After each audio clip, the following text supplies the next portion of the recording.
Hi guys, welcome back to my channel. And I'm here with my YT friends. They are here and they're obviously inside. Without me. Okay, what? What's this chart? Is correct! 2 points now. H-U-D-A-S. Oh, Judas, H-U-D. God knows Judas. Judas pa rin. Kasi ano yan eh, parang ano yan, sarcastic eh. Parang Judas kayo, Judas ka. Okay, ano yung next question natin? Jones. Okay, next question para kay Rain and Clear. Paboritong milk tea flavor ang winter melon. Oh, alam na alam yan.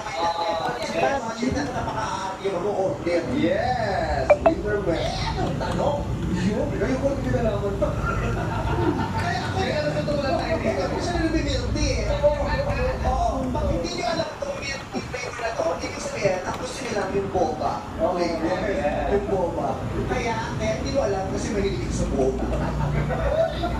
Boba, yung mga sago-sago, di ba? Oo, kalayan na yan eh. Ako rito, melon.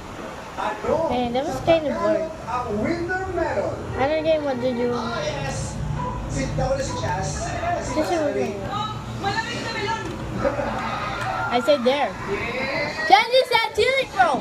Jen! So you can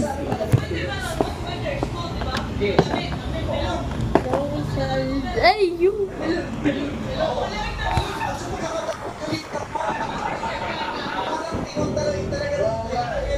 School niya talaga hindi. Tama eh. Winter melon, malamig na. Pero na-defend niya.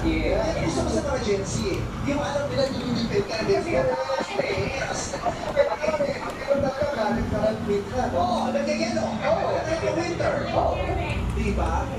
Ano ang sagot? Sino si Precious? Ano sa Tagalog ng winter melon? Winter melon pa rin. Winter melon. Yes, ang pinagawa yung pronunciation. It's the pronunciation.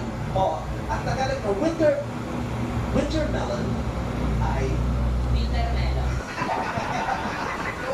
Okay,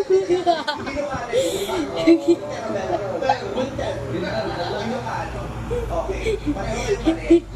Ang winter melon, Ewan ko sa kanya. Ewan ko sa kanya. Sabi niya. winter melon pala ay